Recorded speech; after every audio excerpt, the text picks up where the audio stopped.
네, 여러분 안녕하세요. 이제이유 종합과목 강사 토센입니다. 제가 올해 처음으로 종합과목 인터넷 강의를 런칭을 하려고 하는데 그 런칭에 앞서서 이 종합과목이 어떤 과목인지에 대해서 이제 간단하게 설명회를 영상으로 한번 찍어보려고 합니다.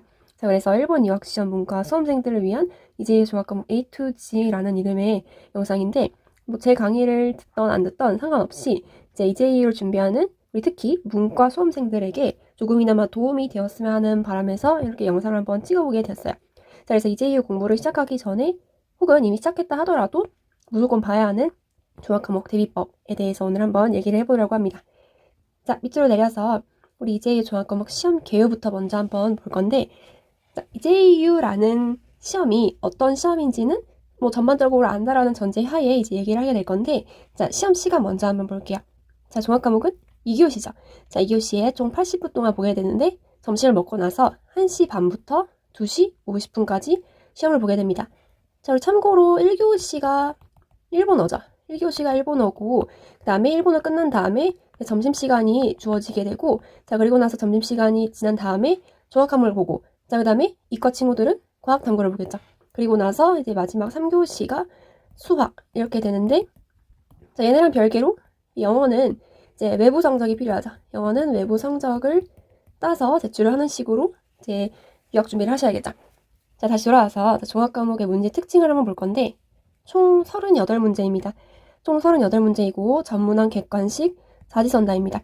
자, 서술형은 단 한 문제도 없고요. 서술형 없고 자, 그 다음에 한국 수능하고 비교했을 때 선지가 하나가 개수가 적습니다. 자, 그래서 오지선다가 아니기 때문에 문제 형태는 훨씬 더 단순하죠.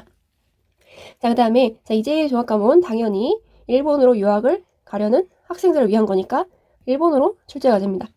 자, 그 다음에 일부 문제에 영어 표기가 병기되어 있는 경우가 있는데 자, 이거는 그 용어를 번역을 해오는 과정에서 이제 원문 뜻이 손상이 되었을 가능성이 있기 때문에 참고용으로 그냥 써놓은 거지 이걸 이해하기 위해서 영어 공부를 따로 해야 된다든지 그럴 필요는 전혀 없습니다. 자, 그 다음에 이름에서 알 수 있듯이 4과목 혼합 출제이고요. 그렇기 때문에 종합 과목이죠. 자, 이거는 크게 나눠서 정치, 경제, 역사, 지리 총 4과목으로 나눌 수가 있는데 자, 일단 정치 같은 경우에는 구체적으로 얘기하면은 일본 정치와 그 다음에 국제 정치의 합이라고 보시면 되고 자, 경제 같은 경우에는 경제 이론과 그 다음에 이제 실제 국제 경제 그 다음에 플러스 일본 경제 이렇게 구성이 되어 있다고 보시면 됩니다. 자, 그 다음에 역사는 이제 얘가 이제 다소 독특한데 고대사부터 현대사까지 전범위를 내는 게 아니라 정확하게는 근현대사입니다. 그래서 근현대사가 우리의 시험 범위고 자, 이 지리 같은 경우에는 세계 지리가 주로 이루게 되는데 아주 약간의 일본 지리 식도 필요하게 됩니다. 자, 그래서 이 총 4과목이 하나의 과목으로 통합이 돼서 출제가 되는 게 바로 종합과목이다. 자, 그 다음에 이 종합과목의 채점 방식이 다소 독특한데 자, 상대평가입니다. 자, 상대평가라는 거는 우리 이제 수능하고도 유사한데 자, 수능 같은 경우에는 밑에 혹은 아래 위에 배점이 쓰여 있죠. 자, 그래서 우리가 문제집을 딱 폈을 때 문제를 받아들었을 때 이 점수가 몇 점이고 그 다음에 이 문제가 어려운지 쉬운지를 어느 정도 예측할 수 있죠. 그래서 뭐 이제 2점짜리는 평이한 문제이고 이제 뭐 3점짜리가 킬러 문제, 4점짜리 이런 식으로 문제의 점수를 알 수가 있는데 이 종합과목 같은 경우에는 사전에 점수를 알 수 있는 방법이 없습니다. 득점 등화 방식이라는 것을 채택을 하는데 이거를 아마 처음 들어본 친구들도 있을 거고 아마 들어본 친구들도 있을 거예요.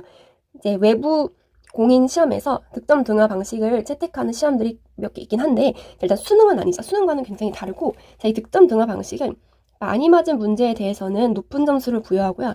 많이 틀린 문제에 대해서는 낮은 점수를 부여합니다. 자, 이게 또 이제 수능하고의 차이점이라고 할 수 있는데 자, 수능 같은 경우에는 많이 틀린 문제에 높은 점수를 부여하고 많이 맞는 문제에 보통 이제 낮은 점수를 부여하게 되죠.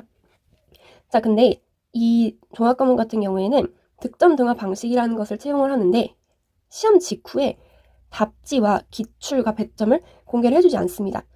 자, 그래서 기출 문제는 우리가 언제 확인할 수 있냐라고 하면은 그 시험이 있는 해당 해의 다음 해, 그래서 내년도 초에 공개가 됩니다.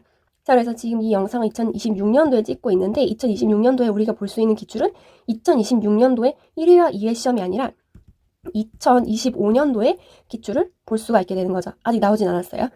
자, 근데 문제는 기출 문제하고 정답은 내후년도에 알 수는 있는데 배점은 여전히 공개가 되지 않습니다. 자, 그래서 우리가 몇 문제를 틀렸고 그 다음에 몇 점을 어디서 깎였는지를 정확하게 알 수가 없는 거죠. 그래서 우리가 유추를 할 수밖에 없기 때문에 그래서 이게 하나의 어떤 여러분들이 성적을 가늠하는 데 걸림돌이 될 수는 있는데 어쩔 수 없어요. 뭐 이재유가 이러한 채점 방식을 선택하고 있는 것이기 때문에 우리가 뭐라고 할 수 있는 건 아니죠.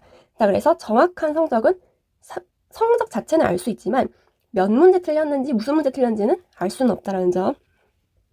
자, 그 다음에 또 밑으로 내려가서 우리 2027년도 수능하고 한번 비교해 볼 건데 자, 수능하고 비교를 하는 게 사실 가장 직관적입니다. 자, 그래서 종합 과목하고 2027년도 수능을 기준으로 사회탐구와 한번 비교를 해볼 건데 사실 이제 수능도 굉장히 제도가 많이 변했죠.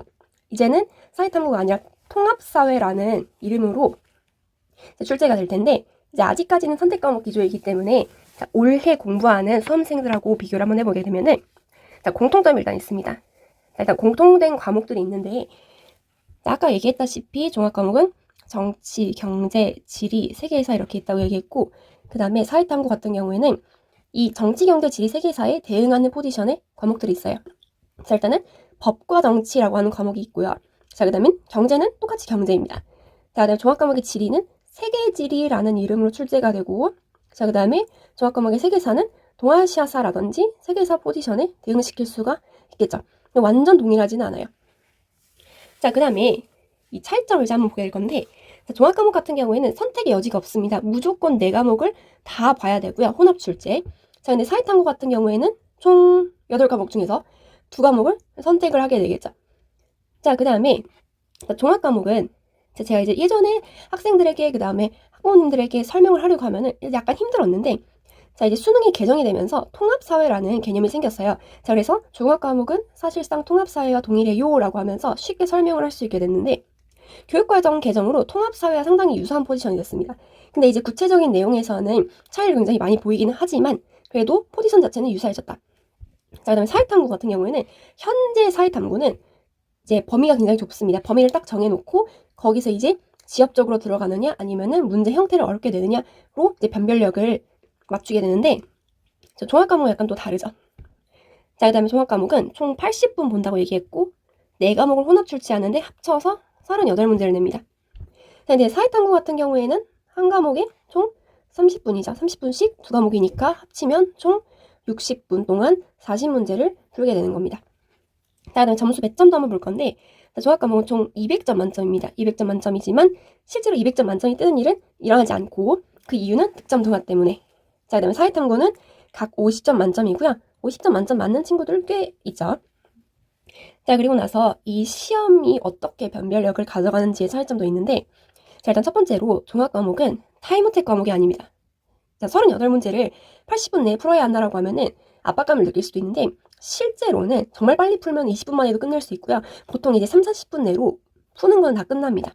그리고 나서 이제 뭐 검토하는 시간, 그 다음에 대부분의 친구들은 이제 종합과목 거의 이제 끝나기 20분, 10분 전에 보면은 다 엎드려 있습니다. 이제 그만큼 타임어택 과목이 아니라는 거고, 그 다음에 문제의 형태 자체가 어렵지 않기 때문에 난이도가 높진 않아요. 문제가 사지선다에다가 찍어서 맞출 확률도 25%이기 때문에 문제 자체가 어렵진 않은데, 자, 그럼에도 이제 고득점 받기는 좀 힘듭니다. 자, 그 다음에 사회탐구 같은 경우에는 우리 흔히 얘기하는 킬러 문제라는 게 존재하죠. 3점짜리. 자, 그 다음에 타임어택으로 변별력을 가져가는 과목이기도 해요.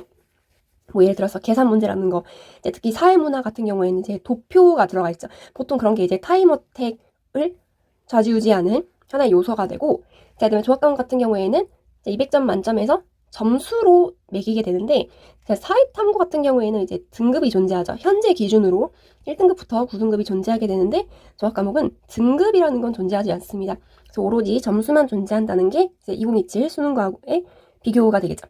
자, 근데 이제 통합사회가 실제로 이제 수능에서 시행이 되고 나면은 종과 얼마나 유사한지를 이제 알 수 있게 될 텐데 아마 거의 겹치지는 않을 거예요. 종합과목은 이제 일본 교육 과정을 따르기 때문에 자, 여러분의 이해를 돕기 위해서 대충 이런 식으로 진행이 된다. 이러한 공통점과 차이점을 가지고 있다라고 이제 얘기를 하는 거죠. 자, 네, 밑으로 내려서 자, 우리 이제 N수생들도 있겠지만은 자, 여기는 잠깐 고등학생 현역들을 위한 꿀팁을 제가 좀 드리려고 합니다.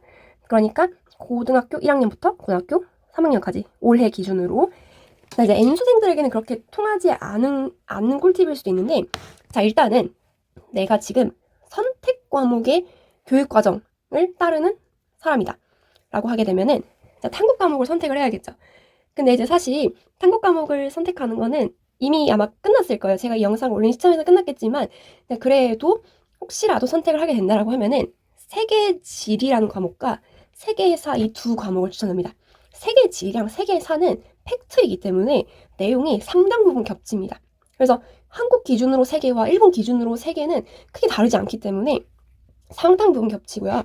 자, 그러나 우리 아까 얘기했다시피 정치, 경제, 한국으로 치면은 법과 정치와 경제는 내용이 거의 겹치지 않습니다. 그리고 나서 이걸 선택하지 말라고 하는 이유는 법정과 경제는 보통 상위권들, 공부 잘하는 친구들이 선택하는 과목이기 때문에 거기에 가서 적응을 잘 못할 가능성이 높아요. 자, 그 다음에 한국에서 사회탐구 가장 인기 많은 과목, 생윤이죠, 생윤. 정확하게 이제 사문이 될 텐데, 생윤, 사문, 이 두 과목은 겹치는 부분이 없습니다.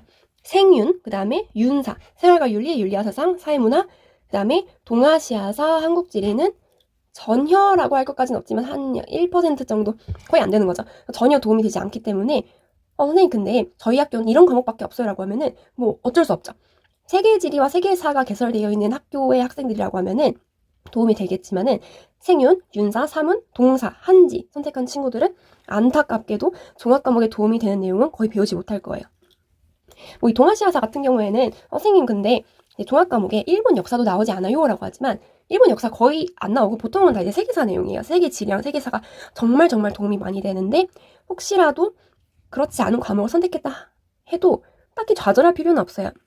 그래도 살아가는데 다 도움이 되는 과목들이기 때문에. 자, 그 다음에 고등학교 현역들 중에서 통합사회를 보게 되는 학생들, 그러니까 내가 보게 되는 수능이 선택 과목이 아니라 통합사회인 친구들은, 자, 이건 사실 까봐야 알겠지만 통사랑 종과랑 포지션이 굉장히 유사해졌기 때문에 학교 통합사회 수업이 도움이 될 수도 있어요. 자, 그래서 사회 시간에 졸지 말고 성실하게 들으면 도움이 다 됩니다. 자, 그렇다 하더라도 막 여러분들이 유학을 가는데, 일본으로 유학을 가는데 통합사회 공부를 따로 열심히 할 필요는 전혀 없어요.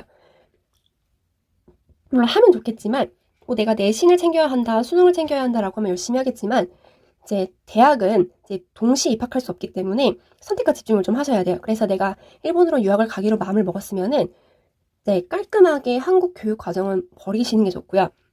그래서 내가 뭐 통합사회 학원을 다닌다든지 인강을 다닌다든지 인강을 듣는다든지 아니면은 스스로 열심히 공부한다든지 할 시간에 차라리 종합과목 공부를 이세유 공부를 더 열심히 하시는 게 좋다.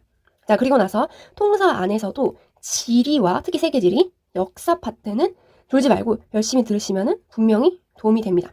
자, 그래서 제가 여기 밑에 써놨는데 사회탐구 강의를 따로 듣는 것은 비추입니다. 자, 여기 뭐라고 써있냐면은 세계지리와 세계사가 도움은 되는데 예를 들어서 N수생이 일부러 패스를 끊어서 세계지리와 세계사 인강을 듣는다라고 하면은 비추입니다. 이제 현역들은 어쩔 수 없이 학교에 있어야 되니까 학교에 있는 김에 들으면 좋다 이런 느낌이고 직접적인 도움은 안 돼요. 약간 어떤 느낌이냐면은 예시를 들면은 수능 영어 공부하는데 토익 단어장 피고 토익 공부하는 거랑 약간 비슷한 느낌이죠. 그래서 모든 시험에는 시험에 맞는 전략이 필요하기 때문에 여러분도 이 점 양해하셔서 잘 이해하셔서 준비하시면 되겠습니다. 자, N수생들은 당연히 종합과목 공부를 바로 시작하시면 되겠죠. 자, 그 다음에 밑으로 내려가서 종합과목은 좀 다소 독특한 과목인데 좋은 소식하고 나쁜 소식 제가 이렇게 나눠봤어요.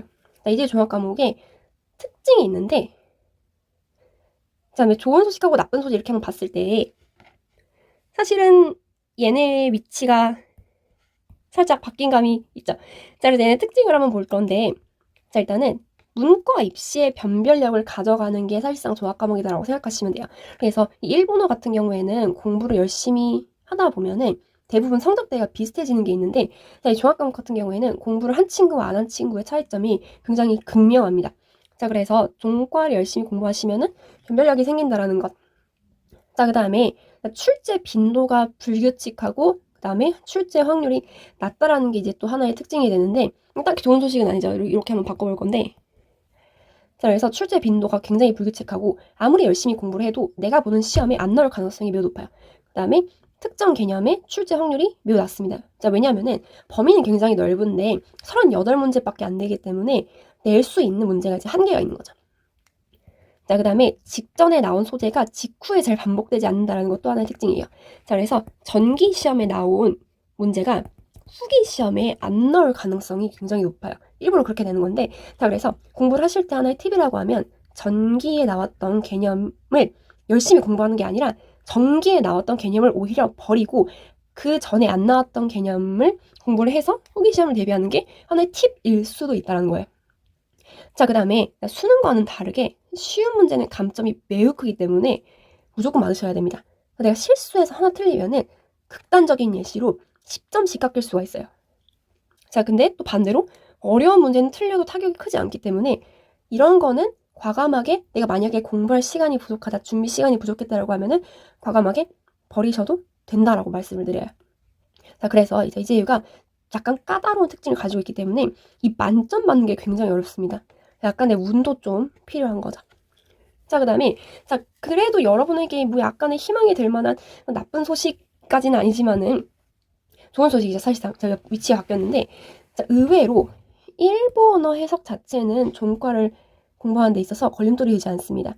대부분의 사회탐구 과목에서 쓰인 용어들은 한자 용어이기 때문에 일본어로 얘기하나 한국어로 얘기하나 똑같습니다.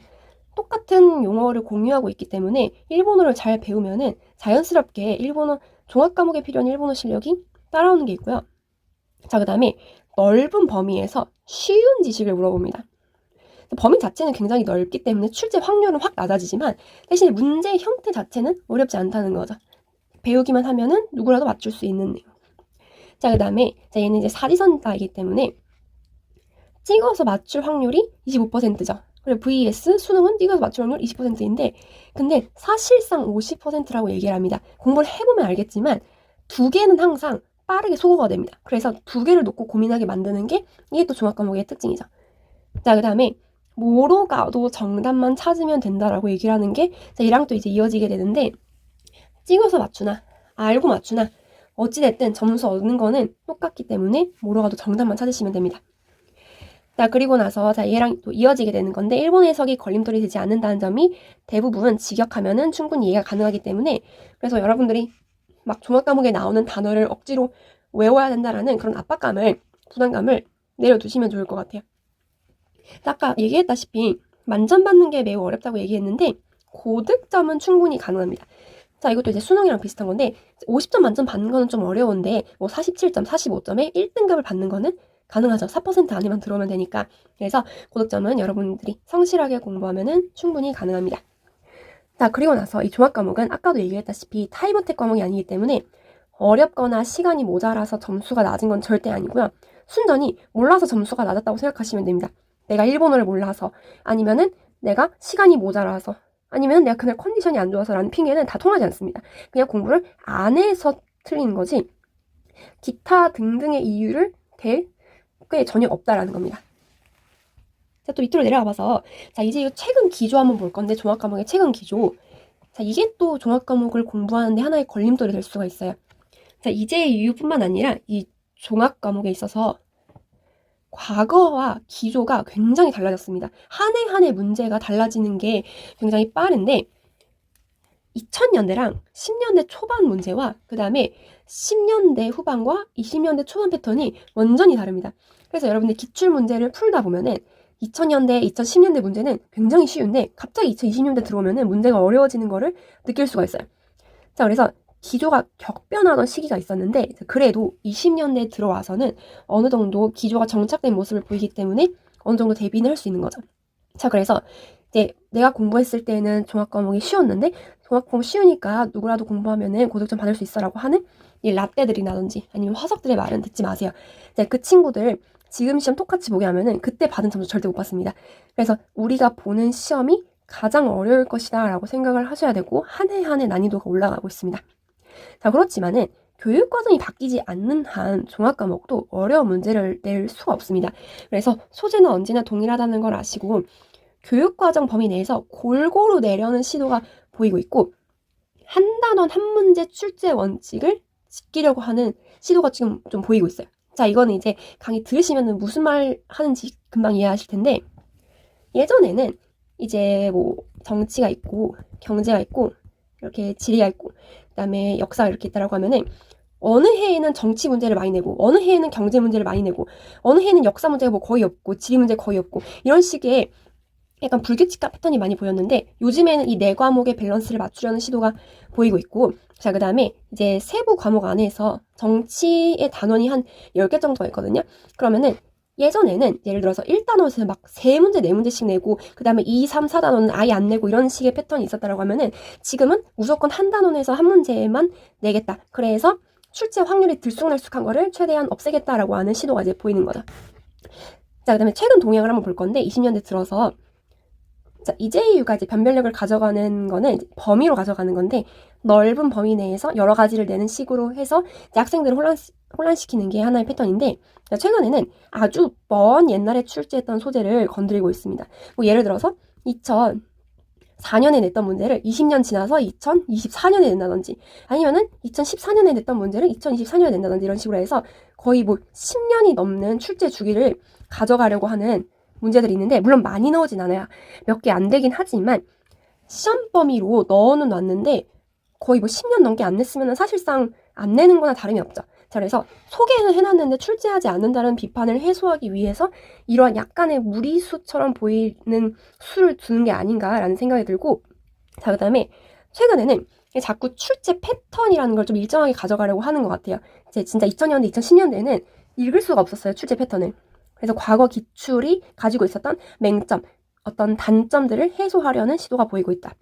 자, 그 다음에 EJU는 기본적으로 사지선다이기 때문에 문제 자체를 어렵게 내는데 한계가 있어요. 찍어서 맞출 확률이 25%나 되기 때문에 오지선다가 아닌 이상은 얘 자체를 어렵게 내는 게 한계가 있는데, 사지선다 안에서 문제 난이도를 높이는 방법은 몇 개가 있습니다. 첫 번째로 추론형 문제를 넣게 되면 난이도가 올라가는데, 추론형 문제가 20년대 들어서 두세 문제 정도 나오고 있습니다.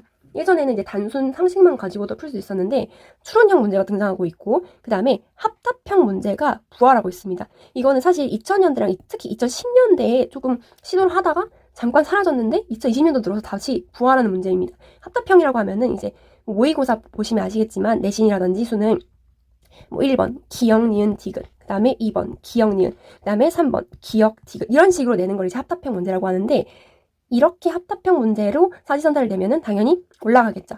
근데 기본적으로 종합 과목은 단순 사지선다이기 때문에 큰 걱정을 할 필요 없어요. 합답형 문제가 38문제 다 해당이 된다 이런 건 아니고, 한 문제, 많으면 두 문제 정도 합답형 문제를 넣고 있다. 자, 그래서 문제 난이도를 서서히 올리려고 하는 시도도 보이고 있다. 자, 그 다음에 EJU 10년 주기설이라는 게 있는데, 이건 그냥 제가 지어낸 말이고, 이제 기출을 분석하다 보면서 제가 깨달은 점은 뭐냐면은, 꽤 단순한 패턴을 가져가려고 하는 것 같다. 그래서 2004년에 냈던 문제 2014년에 내고, 그 다음에 2014년에 냈던 문제 2024년에 내는 굉장히 어떻게 보면 유치한 장난을 치는 게 보이긴 해요. 많이 내진 않지만은 한 두세 문제 정도는 그런 기조를 가져갑니다. 그래서 이제 실제로 강의 이제 듣다 보면은 이제 제가 얘기를 할 건데, EJU는 10년 주기설이라는 게 있다. 근데 이제 설이죠, 설. 이제 법칙이 아니라 설. 그래서 올해가 이제 2026년이잖아요. 그러면은 제가 몇 년도 문제를 집중해서 보라고 하냐면은 2016년도 문제와 그 다음에 2006년도에 나왔던 문제들 한번 봐라. 그 중에서도 이때 나오고 영영 사라진 문제가 2026년에 부활할 수 있다라는 이제 얘기를 아마 할 거예요. 근데 이제 참고만 하시고, 어디까지 이제 설이니까. 그래서 이런 유치한 장난도 친다라고 알아두시면은 될 것 같아요. 그다음에 밑에 내려가서 이제 종합과목 공부법을 한번 보게 될 건데, 사실 이제 공부법의 구체적인 내용은 제가 강의에서 설명을 하긴 하겠지만은, 자, 이건 이제 불특정 대다수에게 도움이 되는 종합과목 공부법이라고 생각하시면 되고, 자, 일단 대원칙이 있습니다. 다섯 번째, 종합과목은 일본 교육과정을 따르기 때문에 우리도 일본 교육과정에 입각한 공부를 해줘야 됩니다. 자, 이거 너무 당연한 얘기지만은 종합과목을 공부하기 위해서 한국 사회탐구 공부하지 말라는 얘기입니다. 직접적인 도움이 되지 않고 난이도 상으로만 보면은 한국 사탐이 훨씬 더 어렵습니다. 종과에 비해서 문제의 난이도 자체는 사탐이 훨씬 어렵기 때문에 굳이 그럴 필요는 없고, 자, 그 다음에 공부를 할 때 선생님 일본어로 공부해야 돼요, 한국어로 공부해야 돼요 라고 하면은 무조건 한국어로 공부해야 됩니다. 일본어보다 한국어로 공부하는 게 훨씬 효율적이고요. 종합과목을 위한 일본어를 따로 공부할 것까지는 없어요. 그래서 우리가 기출 풀고 그 다음에 한국어로 된 개념서 읽다 보면은 자연스럽게 직역이 되는 부분들이 있기 때문에 이제 시간을 좀 아끼기 위해서 종합 과목을 위한 일본어를 따로 공부할 필요는 없습니다. 자, 그리고 나서 이재유랑 JLPT 열심히 공부하실 텐데 얘네들 공부하면은 자연스럽게 일본어 실력은 따라오는 부분이 있죠. 자, 그 다음에 얘는 범위가 굉장히 넓기 때문에 좀 전략적으로 공부하셔야 되는데 맨땅에 헤딩한 느낌으로 삽질한 느낌으로 공부하시면은 시간이 굉장히 낭비가 많이 됩니다. 자, 일단은 한 달에 한 과목을 끝내는 것을 목표로 하라고 얘기를 하게 되는데 물론 이제 선생님 전 주변에서 종합과목 한 달 컷 한 사람도 봤어요 라고 하는데 이제 우리가 종과만 보는 게 아니죠. 이제 일본어도 해야 되고 영어, 수학, 기타 등등 다른 과목들도 해야 되기 때문에 이제 장기적인 관점에 봤을 때는 한 과목을 한 달에 끝내는 게 가장 바람직하고 그 다음에 출제 빈도가 높은 개념부터 반드시 보셔야 합니다. 왜냐하면은 출제 빈도가 높고 쉬운 개념에 높은 배점이 부과가 되기 때문에 그렇습니다. 그래서 아무리 어려운 거 공부해도 뭐 점수가 매우 낮으면 1점, 2점 이러기 때문에 배점 높은 애들부터 당연히 먼저 봐야겠죠. 자, 그 다음에 과목이 4개인데 이 과목의 순서는 저는 적극적으로 정치부터 먼저 보라고 얘기합니다. 정치부터 먼저 보라고 하는 얘기는 정치가 제일 쉽고 그 다음에 정치가 그나마 출제 빈도가 높은 편에 속하기 때문에 그래요.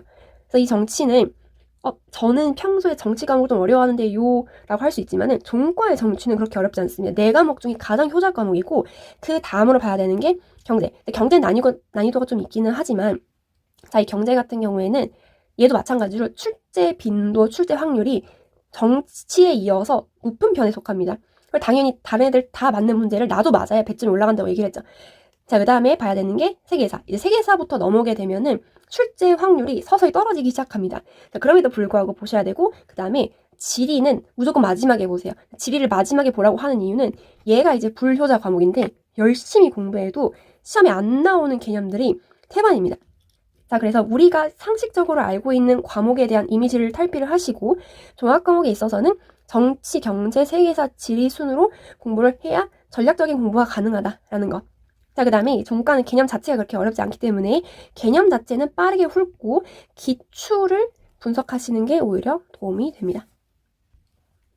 자, 그 다음에 공부 기간과 유의점 한번 볼 건데 종합 과목은 제가 얘기했다시피 범위가 굉장히 넓기 때문에 한 번 경로를 벗어나면은 돌아가기가 어렵습니다. 그래서 내가 어디가 부족하고 어디부터 봐야 되는지 길을 잃기가 쉽기 때문에 처음부터 경로 설정을 좀 잘해야 됩니다. 자, 일단은 유의점부터 볼 건데 범위가 매우 넓기 때문에 절대 몰아서 공부하지 마세요. 하루하루 플랜을 철저하게 세워서 체계적으로 공부하시고 자, 그 다음에 개념의 난이도 자체는 그렇게 높진 않은데 이제 사회탐구 같은 경우에는 암기 과목이죠. 어쩔 수 없이 외워야 되는 부분이 있기 때문에 복습을 꼭 철저하게 가져가셔야 됩니다. 자, 그 다음에 과목의 공부 순서를 꼭 지키셔야 되는데 특히 절대 지리 먼저 하지 마세요. 지리는 내용이 방대한데 시험에 나오는 개념들은 한정이 되어 있고 확률도 낮다고 얘기했습니다. 자, 그 다음에 한 단원을 지나치게 파고들지 마세요. 약간 찍먹하는 느낌으로 공부를 하시는 게 오히려 점수를 얻는 데 도움이 많이 되고 자, 그 다음에 출제 빈도에 너무 현혹되진 마세요. 제가 이제 출제 빈도가 높은 애들부터 봐야 된다라고 얘기는 하지만 근데 기조라는 게 이제 이재유가 1년에 시험이 2번밖에 없다 보니까 모의고사 이런 것도 없어요. 그래서 기조를 파악하는데 약간 한계가 있는데 한 해 한 해 기조가 확 바뀌고 있기 때문에 이 출제 빈도라는 것도 이제 여태까지의 통계를 보고 얘기를 하는 거지 앞으로는 어떻게 될지는 모르는 거죠.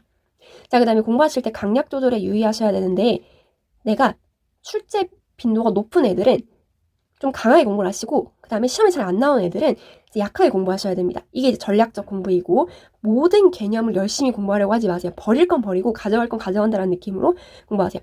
자, 그 다음에 고득점을 받으려고 하면은 자체 필터링을 절대 금지하셔야 되고요.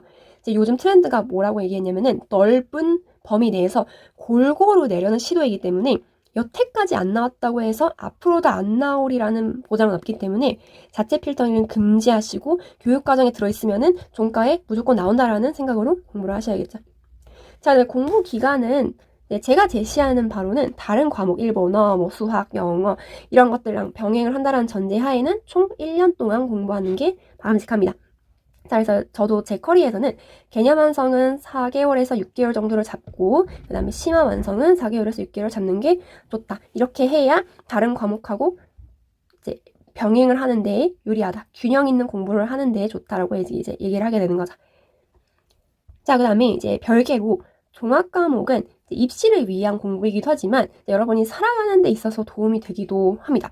일단 첫 번째 장점 한번 보게 될 텐데, 문과 공부에 여러분이 대학 들어가서 앞으로 살아가는 데 있어서 문과 공부에 필요한 넓은 지식을 습득할 수가 있습니다. 한마디로 이제 박학다식해지는 거죠. 자, 그 다음에 얘가 과목이 총 4개가 들어가 있다 보니까 전공을 발견하게 되는 계기가 될 수도 있어요. 예를 들어서 정치를 공부하면서 나는 정치학과에 가는 게 좋을 것 같다. 아니면 경제를 공부하면서 난 사실 경제를 전공하고 싶었는데 나랑 좀 안 맞는 것 같아. 뭐 아니면 이제 지리를 공부하면서 이제 지리학과를 가고 싶다. 이런 식으로 나의 전공을 발견하는 하나의 계기가 될 수 있다는 거죠. 근데 좀 단점이 있는데, 제가 계속해서 얘기하다시피 범위가 너무 넓기 때문에 열심히 공부해도 출제 안 되는 문제 많기 때문에 좀 허무할 수 있어요. 짜증이 날 수 있다는 거죠. 그리고 나서 내가 열심히 공부했는데 생전 처음 보는 소재가 등장할 수도 있기 때문에 당혹감을 느낄 수도 있습니다. 물론 이제 저도 최대한 생전 처음 보는 소재가 나오지 않도록 이제 커버를 다 하려고는 하지만, 종합 과목은 사실 출제자 마음이에요. 이제 내는 사람 마음이기 때문에 생전 처음 보는 소재가 등장하는 것을 저도 차마 막지는 못할 수도 있지만, 그래도 이 자체가 그냥 이러한 시험이다라고 그냥 받아들이시는 게 마음이 편하고, 공부하면은 고득점은 누구라도 받을 수 있습니다. 성실하게 공부를 하시면 되는 거고 어렵지 않기 때문에. 그래서 뭐 이러한 장점도 있고 이런 단점도 있지만 여러분은 다 할 수 있습니다. 누구라도 할 수 있는 과목이다라는 점. 그래서 큰 걱정은 하지 않으셔도 됩니다. 자, 그 다음에 이제 물론 이제 저는 강의를 제공을 하지만 종합 과목을 독학하고 싶다라고 하는 친구들을 위해서 제가 이제 하나 얘기를 하게 되면은, 첫 번째, 불가능하진 않아요. 그렇죠. 이제 세상에 불가능한 일은 없으니까. 대신에 시간 낭비가 어마무시합니다. 나 일본어도 해야 되고 영어도 해야 되고 수학도 해야 되는데 혼자 독학을 하게 되면은 종합 과목에 쏟게 되는 시간이 자연스럽게 늘어날 수밖에 없어요. 그래서 시간 낭비가 굉장하고요. 그 다음에 여러분 한 번뿐인 대입인데 이제유 막 10번씩 보고 이럴 거 아니니까 학원이나 과외 인강을 좀 적극적으로 활용하셨으면 좋겠어요. 제 강의 안 들어도 전혀 상관없으니까. 그래서 돈과 시간을 교환한다는 느낌으로 이왕이면은 전문가에게 맡기시는 게 좋고, 자, 그래도 독학을 하고 싶다라고 하면은 책을 추천해달라. 자, 책 추천 얘기 굉장히 많이 봤는데, 여러분들이 인터넷에 검색해서 종합과목 책이라고 쳤을 때 나오는 게 정말 전부입니다. 아무래도 이제 판이 좁다 보니까 많이 넓히죠. 그래서 서점에 있는 게 정말 전부이다. 추천하고 말 게 없다. 자, 그리고 나서 이제 독학을 하게 된다라고 하면은 제일 좋은 게 이제 일본어 실력만 뒷받침된다면 일본 현역 학생들이 보게 되는 공통 테스트 원서를 읽는 게 좋긴 하지만, 어느 내용이 종과에 등장하고 어느 내용이 안 등장하는지 스스로 필터링하기가 좀 어렵죠. 그래서 내용이 과하다는 단점이 있기 때문에 한마디로 이 4가지를 다 합치면 독학하지 말아라 라는 결론이 나오게 됩니다. 자, 그래서 이건 순수하게 여러분들의 성적을 위해서, 여러분의 대입을 위해서 얘기하는 거기 때문에 웬만하면 시도조차 하지 말라고 얘기를 하게 되고요. 꼭 누군가의 도움을 받으셔서 안정적인 점수를 가져가셨으면 좋겠습니다.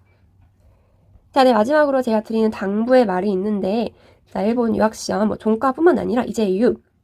자, 이미 이제유를 보려고 결심한 친구들도 있겠지만은 좀 망설이는 친구들도 있겠죠. 한국으로 갈지 아니면 일본으로 갈지. 자, 근데 최대한 빨리 하시는 게 좋고, 일본 유학을 결심했다면은 바로 공부를 시작하세요. 왜냐하면은 매 회차마다 난이도가 일관되게 상승하고 있습니다. 떨어지지 않아요. 지금 20년대 들어와서 해마다 회차마다 난이도가 점점 수직 상승하고 있는 게 눈에 보이고, 지금 이제 코로나가 끝났고 일본으로 여행을 가는 수요가 많아진 만큼 일본 유학 수요도 매년 급증하고 있습니다. 전 세계로 봤을 때에도 이제 외국인들이 일본으로 가는 현상이 지금 나타나고 있죠. 자, 뭐 오버 투어리즘 문제가 막 이제 사회 이슈가 되고, 그다음에 뭐 비자 문제 이런 게 굉장히 많다는 것에서 이제 당연히 유학생 수요도 높아지겠죠. 자, 그 다음에 우리가 경쟁해야 되는 친구들은 사실 한국 학생들이 아닙니다. 이제 우리 vs 중국 학생들하고 경쟁을 해야 되는데, 이 중국은 이제 인구가 14억이죠. 이제 14억 vs 5천만이라고 하면은 당연히 여기에서 오는 학생들이 훨씬 많겠죠. 그래서 수요가 높아진다라는 것은 이코르 난이도를 올릴 수밖에 없어요. 왜냐하면은 이제 대학이 받아들일 수 있는 유학생의 숫자는 한정되어 있기 때문에 빨리 가시는 게 좋습니다. 최대한 빠르게 결정하시고 최대한 빨리 공부 시작하셔서 빨리 가는 게 낫다. 자, 그럼에도 불구하고 아무리 종합과목의 난이도가 올라가 봤자 일본 공통 테스트보다는 어렵지 않습니다. 이거보다 어려워지면 문제가 되는 거죠. 근데 예를 들어서 한국 유학생 입학 시험이 수능보다 어려우면 그거는 문제가 되는 거니까. 자, 그래서 문제가 어렵게 느껴지는 거는 소재가 다양해지고 있을 뿐이기 때문이다. 그래서 일본 공통 테스트 같은 경우에는 수능하고 비슷해요. 문제 형태 자체가 어려워요. 그래서 개념을 알아도 문제 푸는 스킬이 필요한데 종간 스킬까지는 필요하진 않고요. 자, 그래서 일본 교육 과정에 충실하면은 누구라도 충분히 커버 가능하니까 지나친 걱정하지 마시고 결심했으면은 빨리 공부를 시작하는 게 좋다. 자, 이렇게 해서 오늘은 이제 일본 유학시험 이재유 종합과목 설명을 한번 해봤는데요. 여러분들이 더 넓은 세계로 나가기 위해서 필요한 관문인데 첫 걸음이다 사실상. 자, 그래서 여러분들이 어떠한 선택을 하던 간에 토생이 항상 응원을 하고 있고요. 자, 그리고 나서 이제 이어서 이제 저의 커리큘럼 소개 영상이 올라가게 될 건데 관심 있으시면 한번 보시고 그렇지 않다라고 하면은 빨리 공부를 시작하는 게 좋겠죠. 이제 종합과목이 어떤 과목인지를 알았으니까 이제 방향 설정은 저랑 같이 했고 자, 이제 앞으로 나아가는 일만 남았습니다. 자, 그래서 2026년 정기 시험 그다음에 후기 시험 이렇게 이제 일정이 남아 있는데 자, 앞으로 이제 내가 전기로 끝낼지 후기로 끝낼지는 학생들마다 다르겠죠. 자, 그래서 각자의 플랜에 맞춰서 꼭 원하는 대학에 입학하셨으면 좋겠습니다. 자, 그럼 오늘 영상은 여기까지 마무리하는 걸로 하겠습니다.